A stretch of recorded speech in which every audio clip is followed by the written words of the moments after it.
28 साल की हो चुकी थी। मेरी शादी नहीं हो पाई थी। हमारे घर पर एक लड़का किराए पर रहने आया। उसे देखते ही मेरे अरमान मचलने लगे। एक रात मेरे घर पर कोई भी नहीं था। तभी मैं बहाने करके उसके घर चली गई, पर उसके लैपटॉप पर मेरी नज़र पड़ते ही मेरे तो होश उड़ गए। वह भी बेकाबू होकर अपनी बाहों में मुझे भर लिया और कहा, चलो हम भी ऐसा ही करते हैं। हेलो दोस्तों, अगर आपको हमारी ये कहानी पसंद आए तो प्लीज़ हमारे चैनल को लाइक कीजिएगा और ऐसी ही रोमांचक कहानियों के लिए हमारे चैनल को सब्सक्राइब कीजिएगा। आज मेरी चचेरी बहन की शादी थी। घर में बहुत चहल पहल थी। सब लोग भाग भाग कर काम कर रहे थे। काफ़ी सारे मेहमान आए हुए थे। तभी मेरी सहेली मेरे कमरे में आ गई, कहने लगी, शीला की शादी हो रही है, वह तुमसे 5 साल छोटी है।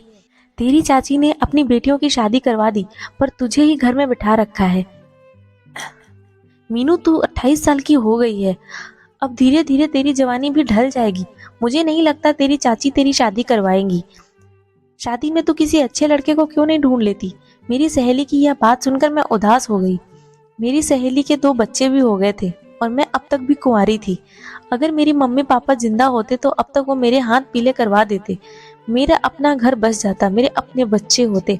मेरे मम्मी पापा के गुजरने के बाद चाचा चाची ने मुझे अपने साथ यहाँ ले आए।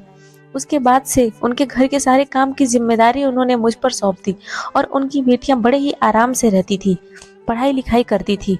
पर मेरी कॉलेज तो बंद हो चुकी थी। मैं कभी कॉलेज ना जा सकी। अगर कॉलेज जाती तो कहीं ना कहीं नौकरी लग जाती और मुझे इस तरह घर पर नहीं बैठना पड़ता। पर मैंने तो नौकरी की तलाश भी नहीं की। मुझे कुछ नहीं मिल पाया तो मैं तैयार होने लगी थी। अपना चेहरा आईने में देखी तो सोचने लगी, मुझ में अब वह बात नहीं। जब मैं छोटी थी तो मेरे अंदर एक आग थी। बढ़ती उम्र के साथ मुझे कौन पसंद करेगा। आंसू की एक बूंद मेरे आंखों से बहने लगी। मैंने सोचा मेरी सहेली की ही बात सुन लेती हूँ। मेरी सहेली पीछे आ गई और कहने लगी, तू अपना छोटा मन मत कर, मेरे सलाह मान। मुझे पूरा यकीन है तेरी चाची तेरी शादी नहीं करवाएंगी। यूं ही तुझे घर में बिठा कर रखेंगी और सारा काम करवाएंगी। उनका कोई बेटा नहीं है ना, तो तुझे ही बुढ़ापे का सहारा बनाएंगी। तेरी चाची दहेज एक भी रुपए तुझ पर खर्च नहीं करेंगी। मेरी दोस्त की यह बात मुझे सही लगने लगा। मैंने कहा, यह सब मेरी किस्मत है। उसने कहा, तू अपनी किस्मत बदल सकती है, बस तुझे अपनी अदाओं से एक मर्द को फंसाना है। मैंने कहा, यह सब मैंने नहीं किया है। तो उसने कहा, तो सीख जाएगी, ये सब अंदर से नहीं आता। मेरा पति शादी के बाद मुझ पर ध्यान नहीं देता था, तो देख मैंने अपने लिए आशिक बना लिया, तू भी बना ले। मैं शादी में आए हुए मेहमानों पर एक नज़र दौड़ाने लगी, पर मुझे ऐसा कोई लड़का नहीं मिला जो मेरे लायक हो। मेरी उम्र के तो सारे लड़कों की पहले से ही शादी हो चुकी थी। कई के तो बच्चे भी हो गए थे, अपने बच्चे संभाल रहे थे। मैं सोची मैं किसी का घर नहीं उजाड़ना चाहती, पर जितने भी लड़के कुंवारे थे उसमें से मुझे सब उम्र में छोटे थे। मुझे उनसे बात करना तो अच्छा लगता था, पर अपने से छोटे लड़कों से शादी मैं नहीं करना चाहती थी। मेरी छोटी बहन भी विदा होकर चली गई। अब घर पर मैं, चाचा और चाची ही बचे। घर का सारा काम मैं ही संभालती थी। एक दिन चाची ने कहा कि हमने एक नए किराएदार रखा है, कुछ पानी की बोतल देकर उसे देकर आओ। पानी की बोतल लेकर मैं नीचे आ गई और दरवाजा खटखटाया। जब किराएदार ने दरवाजा खोला तो उसे देखकर मैं हैरत में पड़ गई। वह काफी हैंडसम लड़का था। मैं उसे देखते ही रह गई, कुछ कहना भी भूल गई। उसने कहा, क्या बात है। मैंने कहा, यह हमारा मकान है, मुझे चाची जी ने भेजा है, मैं तुम्हारे लिए पानी लेकर आई हूँ। आज ही आए हो इसलिए चाची ने कहा है आज का खाना भी भिजवा देंगे ताकि तुम्हें तकलीफ ना हो। लड़का ने मेरा शुक्रिया अदा किया, मुझे अंदर आने के लिए कहा। मैं जाने क्यों घबराई हुई थी। मैंने कहा, मुझे खाना बनाना है, मैं ऊपर जा रही हूँ, कहकर मैं भागती हुई सीढ़ियों से चढ़ने लगी। मुझे चाची से डर लगता था। मेरी चाची को पता लग गया कि मैं यूं अनजान लड़कों से बात कर रही हूँ तो वह मुझे बहुत डांटेंगी। जब खाना बन गया तो चाची ने कहा, उसे जाकर खाना दे देना। मीनू, उस लड़के को ब्रेकफास्ट और डिनर भी पहुंचा देना, वो उसके भी पैसे दे रहा है। वह लड़का अकेला रहता था, इसकी वजह से उसे खाने का भी कॉन्ट्रैक्ट ले लिया। मैं मन ही मन सोचने लगी कि चाची को तो खाना बनाती नहीं है, मुझे एक और बंदे का एक्स्ट्रा खाना बनाना पड़ेगा। चाची के सामने मैं हाँ में हाँ सर हिलाई और खाना लेकर उसके पास चली गई। जब मैं उसके पास जाती मेरे अंदर एक अजीब सी हलचल होने लगती थी। उस लड़के को आते जाते देखती रहती थी, 2 टाइम का खाना भी देने जाती थी, उससे मुलाकात होती। कई बार तो अंदर आने को भी कहा, पर डर के मारे मैं कभी उसके घर में उसके कदम नहीं रखी। उसके घर पर मैंने आज तक किसी को आते जाते नहीं देखा, शायद अकेला ही रहता था। कभी कभी तेज गाने भी सुनता था, मेरे कानों में भी आवाज आती थी। कभी कभी तो उसके घर में दारू की बोतलें भी देखी थी। वह अपनी ही मौज मस्ती में रहता था, जाने कहाँ काम करता था। एक दिन मैंने अपनी सहेली गीता को उसके बारे में बताया। गीता कहने लगी, उसे ही फंसा ले, तुझे बताती हूँ कैसे लड़कों को फंसाते हैं। उसकी बातें सुनकर मैं डरने लगी और गीता से कहा, गीता तुम अपना तरीका मुझे ना बताओ। उसने कहा, तेरी भी तो अपनी जरूरत है, उसे भी तो पूरा करना पड़ेगा ना। तेरी चाची तुझे जिंदगी में यूं ही घर बैठा कर रखेगी। उसकी बातें सुनकर मैं चली गई और उसकी बात मेरे दिमाग में घूम रही थी। एक दिन मेरी चाची ने मुझे बुलाकर कहा कि हम शादी में बाहर जा रहे हैं, कल सुबह तक वापस आएंगे। तुम नीचे जाकर मनोज को खाना पहुंचा देना, भूलना मत। मैंने कहा, जैसे आप कहें। रात को मैंने अपनी और मनोज के लिए खाना बनाया, फिर सोचा मनोज को जाकर दे आती हूँ। जाने क्यों मेरे दिल में अजीब सी हलचल होने लगी। घर पर सिर्फ मैं ही अकेली थी। आज घर पर चाची नहीं थी, मेरे पास अच्छा मौका था। गीता की गई हुई बात अब मैं सोचने लगी। मैंने सोचा क्यों ना इस मौके का फायदा उठाया जाए। अकेली कब तक रहूंगी। इसी विचार से मैंने उसके घर की चाबी ली और बाहर से ही दरवाजा खोल दिया। मैं चुपके से उसके घर आ गई थी, उसे सरप्राइज देना चाहती थी, पर मुझे नहीं मालूम था कि वहां मुझे ही झटका लगने वाला था। घर पर बिल्कुल अंधेरा था। मुझे लगा यह कहाँ चला गया। देखा तो उसके कमरे की में हल्की सी रोशनी आ रही थी। जब मैं उसके कमरे के सामने आई तो उसके कमरे की लाइट बंद थी, शायद लैपटॉप की रोशनी थी, और कुछ अजीबोगरीब सी आवाज मेरे कानों में आने लगी। मुझे डर लग रहा था। यह लड़का लैपटॉप लेकर क्या कर रहा है। मैं तुरंत ही उसके कमरे में घुस गई और लाइट जला दी। सामने का मंजर देखकर मेरे पैरों तले जमीन खिसक गई। वह लड़का भी बिल्कुल चौंक गया और अपने आप को छुपाने की कोशिश करने लगा। मेरी नजर उसके लैपटॉप पे पड़ी। मैं वहीं पर खड़ी रह गई। मैं हिल भी नहीं पा रही थी।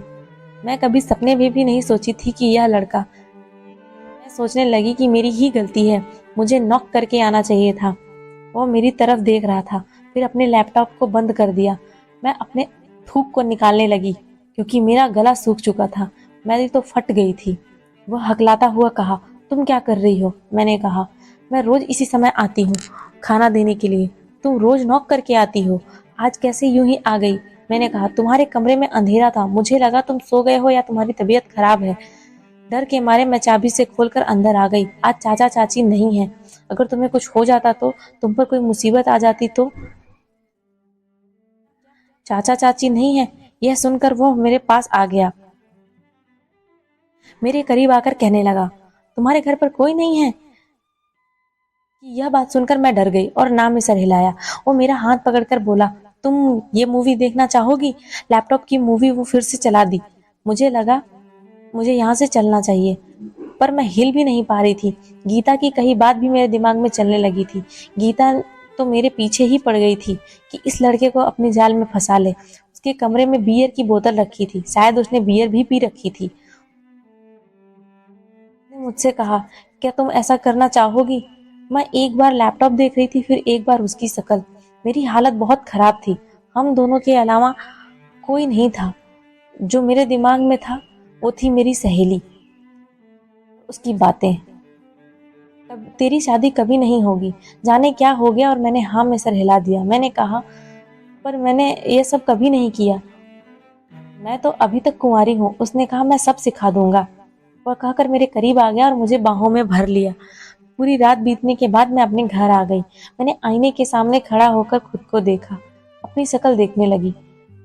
सोचने लगी, यह क्या कर दिया तूने। तू तो पूरी बदनाम हो जाएगी। गीता के कहने पर यह कौन सा कांड कर दिया। तेरी चाची को पता लग गया तो वो तुझे घर से निकाल देंगे, और लड़का भी कौन सा तुझसे प्यार करता है जो तुझसे शादी कर लेगा। जब उन्हें पता चलेगा कि तुमने क्या कांड किया है। मेरी आंखों में आंसू भर गए। मैं रोने लगी, मेरी आंखें लाल हो गई थी। तभी घर की बेल बजी। मैं बहुत डर गई कि चाचा चाची तो नहीं आ गए, इस हालत में मुझे देख लेंगे। किसी तरीके से अपना चेहरा साफ करके दरवाजा खोला तो सामने मनोज खड़ा था। मैं बड़ी ही हैरत से उसे देख रही थी। कहने लगा, अंदर आ जाऊं? मैंने हाँ में सर हिलाया। उसने कहा, तुमने मुझे ब्रेकफास्ट नहीं दिया इसलिए आया हूँ। मेरा चेहरा देखकर वह समझ चुका था कि मैं रो रही थी। मैंने बोला, मैं भूल गई थी। मैंने कहा, बैठो, मैं अभी बना देती हूँ। मैं जल्दी से ब्रेकफास्ट बनाकर लाई। हम दोनों साथ में बैठकर खाने लगे। तभी वह अचानक से मेरा हाथ पकड़ लिया और कहने लगा, कल की रात बहुत खूबसूरत थी। मैं अपनी हर रात खूबसूरत बनाना चाहता हूँ। मुझे लगा शादी के लिए कहेगा। अचानक कहने लगा, मुझे रीना की याद आ गई। रीना का नाम सुनकर उसके मुंह से मैं एक पल के लिए चौंक गई। मैंने कहा, ये रीना कौन है? उसने कहा, मेरी पत्नी। उसके मुंह से यह बात निकली ही थी कि मेरी आंखों में आंसू आ गए। मैं समझ चुकी थी कि यह लड़का मेरे जिस्म का इस्तेमाल करना चाहता है, क्योंकि इसकी पत्नी इसके साथ नहीं रहती।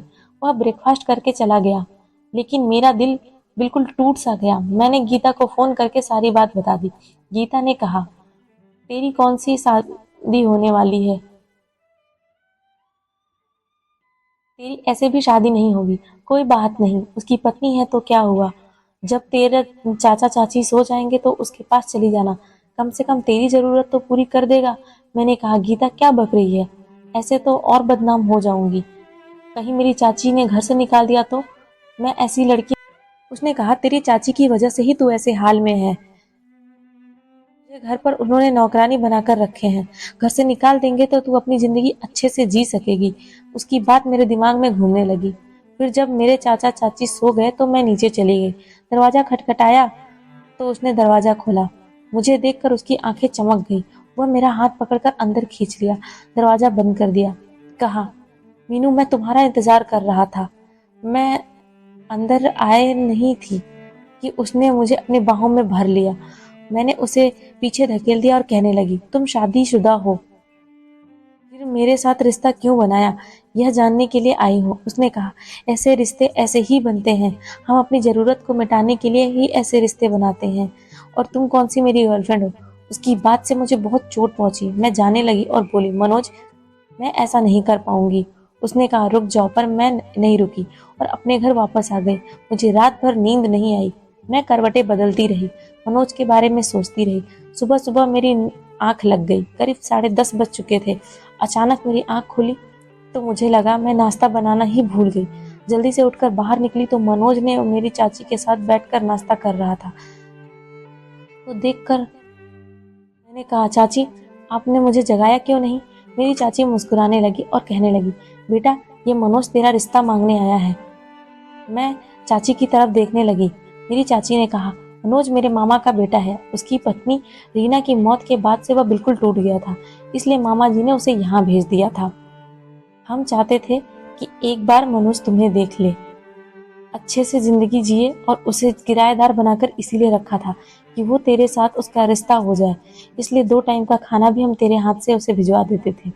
और मनोज को तुम भा गई। हम धूमधाम से तुम दोनों की शादी करवाएंगे। मैंने उन लोगों की तरफ देखा। मेरे दिल की मुराद पूरी होने जा रही थी। मनोज मुझे देखकर हल्के से मुस्कुरा रहा था। मेरे चाची जी का चेहरा भी मुस्कुराहट थी। मेरी चाची मुस्कुराती हुई कहती हैं, कुछ दिन और सब्र कर ले, क्योंकि हमें बहुत सी तैयारी करनी है। मैं भागती हुई अपने कमरे में आ गई और भगवान का शुक्रिया करने लगी। और इस तरह मैं एक किराएदार की पत्नी बन गई।